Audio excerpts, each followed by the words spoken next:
பிறருக்கு பிரச்சாரம் செய்ய வேண்டும் என்று சொல்கின்றான். அது மாத்திரமல்ல, திருமறை குர்ஆன் 9வது அத்தியாயத்தின் 71வது வசனத்தில் அல்லாஹ் சொல்லி காட்டுகிறான், வல் முஃமினூன வல் முஃமினாத்து பஅதுஹும் அவுலியாஉ பஅத் யஅமுரூன பில் மஅரூஃபி வ யன்ஹவுன அனில் முன்கரி வ யுகீமூனஸ் ஸலாத்த வ யூதூனஸ் ஸகாத்த வ யுதீஊனல்லாஹ வ ரசூலஹு உலாயிக ஸயர்ஹமுஹுமுல்லாஹ். இந்த நீண்ட வசனத்தில் அல்லாஹ் சொல்கிறான், மூமினான ஆண்களும் மூமினான பெண்களும் தங்களுக்குள் ஒருவருக்கொருவர் உற்ற நேசர்கள், உற்ற சகோதரர்கள் என்று அல்லாஹ் சொல்லுகிறான். அல்லாஹ் சொல்லுகின்ற நேரத்தில் அதாவது கூட்டமாக சேர்ந்து நீங்கள் தொழுகின்றீர்கள், ஜகாத்தை கொடுக்கின்றீர்கள், அதே போல அல்லாஹ்வுக்கு வழிபடுகின்றீர்கள், அவருடைய தூதருக்கும் வழிபடுகின்றீர்கள் என்ற செய்திகளை அல்லாஹ் பின்னால சொல்லுகிறான். ஆனா தொடங்கும் போது என்ன சொல்கிறான் தெரியுமா? யஅமுரூன பில் மஅரூஃபி வ யன்ஹவுன அனில் முன்கரி. இந்த நட்பு, இந்த உறவு, இந்த சகோதரத்துவம் எதன் மூலமாக ஏற்படுகின்றது தெரியுமா?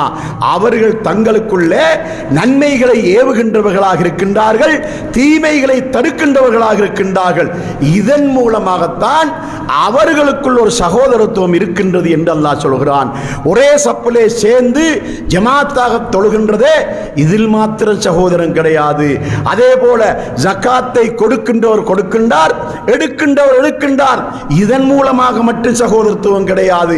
அதே போல அல்லாஹ்வுக்கும் வழிபடுகின்றோம், அவனுடைய தூதருக்கும் வழிபடுகின்றோம், இதன் மூலமாக மாத்திர சகோதரத்துவம் கிடையாது. சகோதரத்துவத்துக்கான முதல் படி என்ன தெரியுமா? நன்மையை ஏவுகின்றவர்களாக இருக்க வேண்டும், தீமைகளை தடுக்கின்றவர்களாக இருக்க வேண்டும்.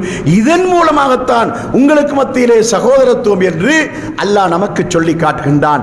சகோதரர்களே, சமுதாயத்தின் மீது நமக்கு ஒரு இரக்கம் இருக்க வேண்டும், நமக்கு ஒரு உறவு இருக்க வேண்டும். இன்று நாம் பார்க்கின்றோம், போதை வஸ்துக்கு எதிராக நாம் மிக கடுமையாக போராடுகின்றோம். ஏன்?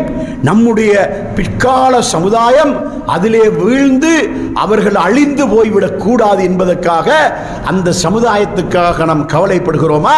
அல்லாஹு தஆலா அதற்கு நமக்கு சிறந்ததொரு முன்மாதிரியையும் படிப்பினையையும் சுலைமான் அலைஹிஸ்ஸலாத்துடைய வரலாற்றிலே நமக்கு சொல்லி காட்டுகின்றான்.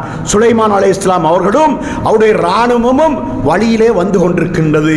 தலைமை எறும்பு தன்னுடைய ஏனைய எறும்புகளை பார்த்து சொல்லுகின்றது, இதோ சுலைமானும் அவனுடைய இராணுவமும் வந்து கொண்டிருக்கிறார்கள், அவர்கள் அறியாமையின் காரணமாக எங்களை மிதித்து கொலை செய்து விடுவார்கள், அதனால நாம கொஞ்சம் ஒதுங்கி நிற்போம், அவர்கள் செல்லுகின்ற வழியிலே நிற்காமல் நாம கொஞ்சம் ஒதுங்கி நிற்போம் என்று அந்த தலைமை எறும்பு சொன்னதாக திருமறை குர்ஆன் சொல்லுகிறது.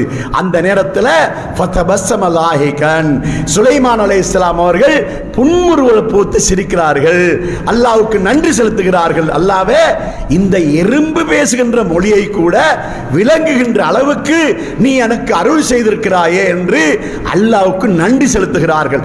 இந்த சம்பவத்தை அல்லாஹ் எதற்கு சொன்னான்?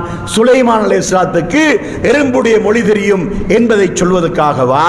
அல்லாஹ் எதற்காக சொன்னான்? சுலைமான் அலைஹிஸ்ஸலாம் அவர்கள் ஏனைய நபிமார்களை விட வித்தியாசமான ஒரு நபி என்பதை காட்டுவதற்காக சொன்னானா? இல்ல. இந்த சம்பவத்திலே நாம் பெரும் படிப்பினை என்ன? ஒரு எறும்புக்கு தன்னுடைய சமுதாயத்தின் மீது அந்த அளவு அக்கறை இருக்கின்றது என்று சொன்னால், தன்னுடைய சமுதாயம் வீணாக அழிந்து விடக்கூடாது. இந்த மனிதர்கள் பாதையிலே வரும்போது எறும்பு என்று கவனிக்க மாட்டார்கள், அவருடைய பாட்டிலே நடந்து கொண்டிருப்பார்கள்.